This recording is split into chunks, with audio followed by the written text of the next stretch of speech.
Selamat bertemu dengan saya, Dr. Yepi Handoko. Selamat datang para mahasiswa baru Magister Desain. Pada kesempatan ini, kita akan kuliah IT for Design.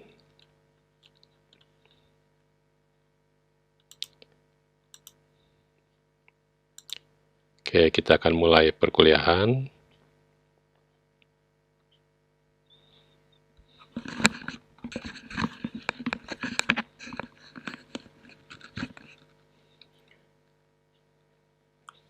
Di judul mata kuliah ini adalah IT for Design. Mungkin sebagian dari mahasiswa atau mungkin hampir semua mahasiswa juga sudah pernah mengenal beberapa mata kuliah dalam desain yang mempergunakan IT.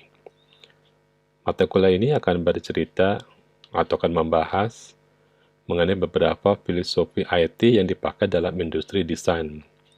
Tentunya di sini yang disebut dengan industri desain adalah industri dalam jumlah mass production.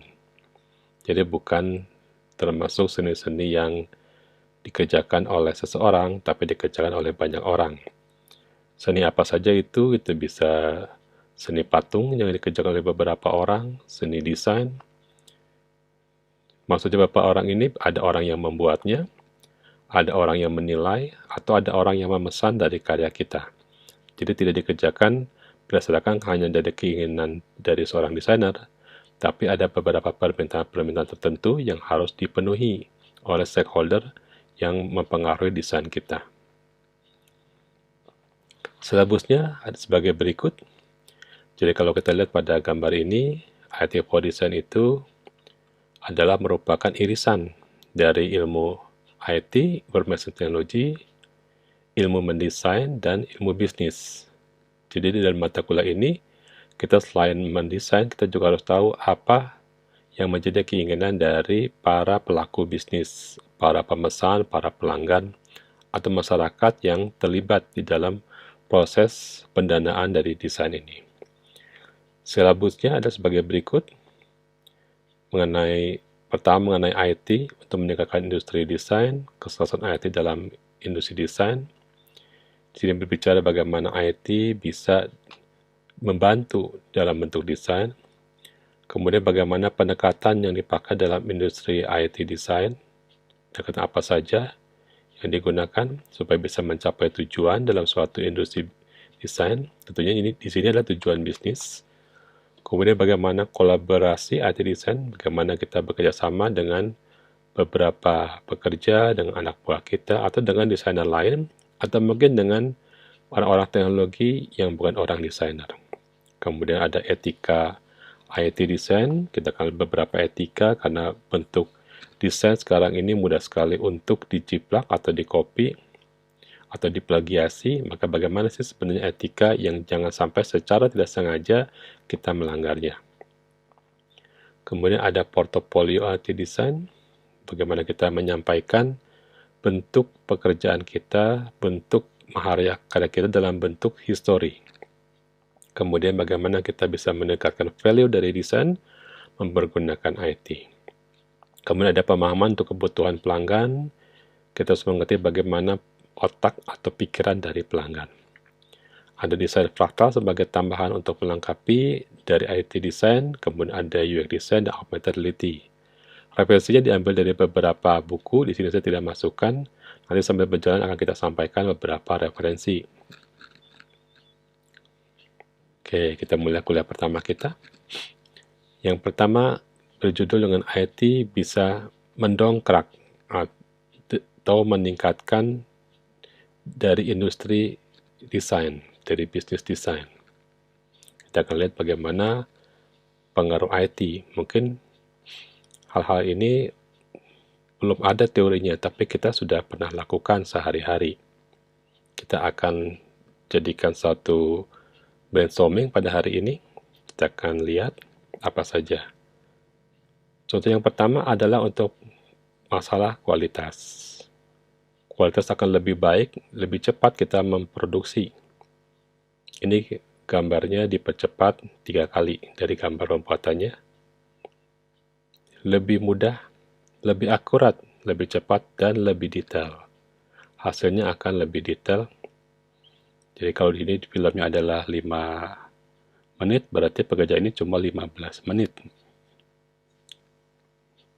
Oke, kita tidak tunggu sampai jadi, tapi kita akan masuk ke slide berikutnya. Kemudian, dari sisi peningkatan quality, percepatan pembuatan sesuatu yang mungkin cukup lama, sekarang akan lebih cepat.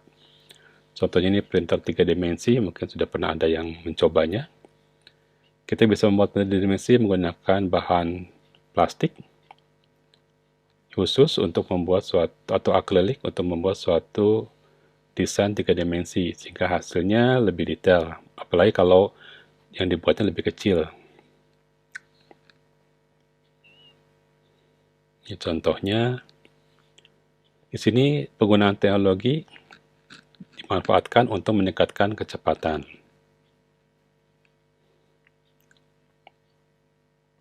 Dan juga untuk meningkatkan detail kualitas dari barang yang dibuat. Oke. Kemudian berikutnya adalah kita bisa membuat desain menggunakan software. Beberapa software sudah digunakan untuk aplikasi desain, contohnya ini adalah Ambigram. Apa itu Ambigram? Mungkin sudah ada yang tahu ya. Ambigram itu adalah tulisan, bentuk tulisan yang kalau dilihat dari arah tertentu memiliki dua makna. Ini kalau dibaca adalah yang atas date, yang bawah adalah live. Menggunakan teknik ambigram berupa pencerminan. Jadi dua kata dijadikan satu, itu disebut ambigram. Biasanya digunakan untuk tato, untuk beberapa simbol, gambar, tulisan. Untuk para penyanyi rock senang mempergunakan tulisan-tulisan seperti ini. Kaos baju juga banyak menggunakan pemanfaatan ambigram. Di sini mempergunakan aplikasi Flipscript. Kemudian bisa juga digunakan untuk menawarkan beberapa kreativitas atau alternatif. Kita bisa membuat desain baju lebih cepat dengan beberapa alternatif warna, alternatif motif. Juga kita bisa membuat suatu desain yang realistik dan futuristik. Realistik berarti sesuai dengan real kondisinya, sedangkan futuristik itu untuk masa angan-angan atau masa depan. Kita bisa menggunakan di sini desain memanfaatkan teknologi. Kita juga bisa membuat suatu desain konvensional menjadi lebih detail menggunakan teknologi. Di sini contoh kita bisa membuat detail lebih bagus dari suatu desain produk dari suatu ponsel. Kemudian yang sebelah kiri merupakan desain dari kain. Kemudian yang sangat penting dari IT itu adalah bisa membantu produksi massa. Kita bisa mendesain beberapa desain untuk produksi massa dengan variasi cukup banyak, dengan bentuk yang unik dan tidak memiliki kesamaan yang besar. Dapat digunakan sebagai suatu alat merekam beberapa perubahan desain, sehingga bisa bermanfaat menciptakan berbagai variasi desain dengan kemiripan yang sangat kecil. Kemudian, mempergunakan IT, zaman dulu seorang desainer tidak peduli dengan pemasaran. Zaman sekarang, desainer bisa menjual barang jika dia mengetahui ilmu marketing, mampu melakukan survei, memiliki kekuatan untuk survei bagaimana keinginan pasar, bagaimana tren dari suatu desain, bagaimana penerimaan oleh masyarakat, jangan sampai ada kebalikannya yaitu penolakan, dan bagaimana siklusnya. Jika terjadi repeat order, pembuatan redesign, bagaimana kita bisa membuat desain ini berulang kembali. Dan bisa menganalisis menggunakan teknologi misalkan web atau sosial media mengenai desain kita. Seperti ini. Jadi kita akan mengetahui siapa user kita, kemudian kita bisa melakukan bagaimana cara supaya user jangan bosan, kemudian bagaimana mendesain bentuk dengan lebih cepat. Misalkan kalau baju, kita bisa mendesain ukuran X, XL dengan sangat cepat. Kalau mempergunakan manusia itu bisa tidak akurat. Bisa digunakan untuk mencari bagaimana desain itu harus seimbang dengan kebutuhan, seimbang dengan bahan, antara harga dan bahan harus sesuai. Nah, banyak lagi alasan yang di sini. Nanti dapat dibaca sendiri. Manfaat dari IT design untuk mengetahui bagaimana fungsinya di mata pengguna.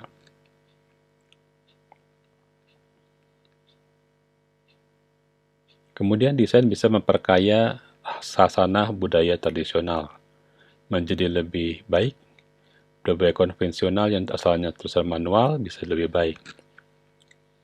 Bahkan banyak sekarang orang desain, bahkan magister desain pun, itu yang tidak memiliki kemampuan untuk menggambar, mensketsa, atau sketsa dan gambarnya itu mungkin manual sangat jelek. Tetapi dapat diubah menjadi lebih baik, diperkaya. Jadi desain yang lebih baik sentuhannya, lebih detail. Kecuali kalau memang desainnya memang sengaja gayanya merupakan gaya anak-anak, yang sengaja memperlihatkan bahwa kemurnian atau coretan garisan anak.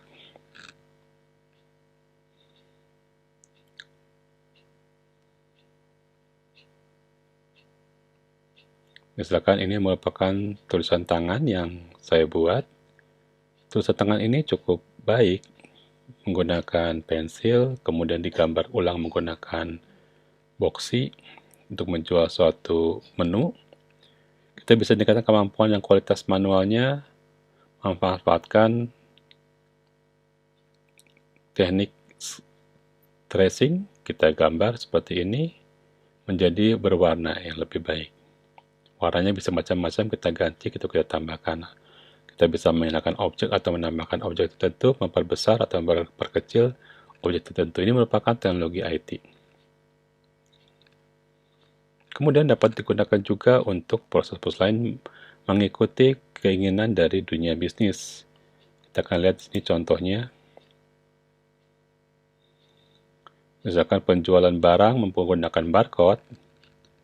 Di sini posisi dari barangnya harus kita atur supaya seorang akan mau membeli dengan lebih senang. Urutannya, desainer dari gambar, warna, posisi dari barang yang ditampilkan, itu harus kita atur supaya orang yang datang ke bandara ini bisa memesan mempergunakan smartphone-nya. Oke, mungkin saya percepat sedikit. Nah, ya. Ini tahun 2011 ya. Bisa menggunakan televisi atau menggunakan, kalau di Korea itu mempergunakan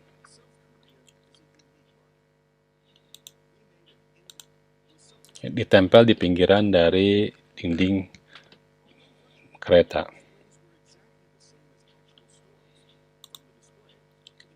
Ya, tampilan warna, tampilan posisi gambar membuat orang menjadi tertarik. Pengaturan dari tingkat kejelasan, hue, saturation itu membuat orang menjadi lebih suka melihat realita dari suatu bahan yang atau barang yang dibeli. Jadi daging kelihatan lebih baik dan lebih sehat. Ini merupakan gabungan ilmu IT untuk visual bisnis.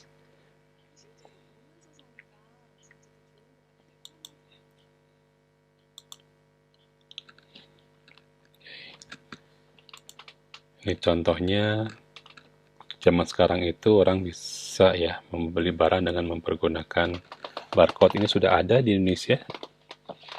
Kita bisa beli barang menggunakan barcode-nya.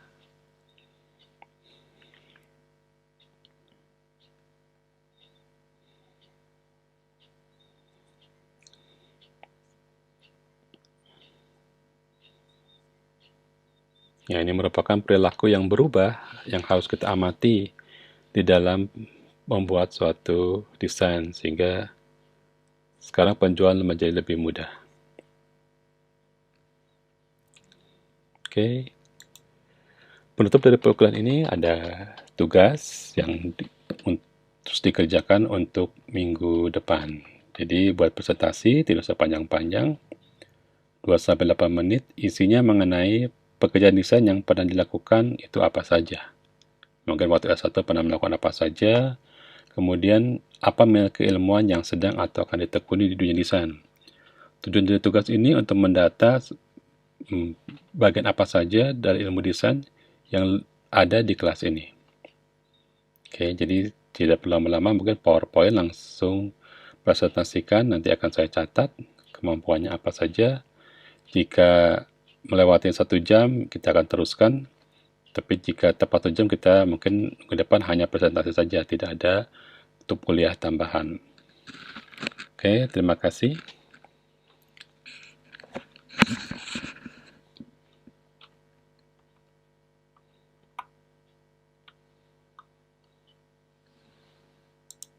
Oke, terima kasih atas perhatiannya.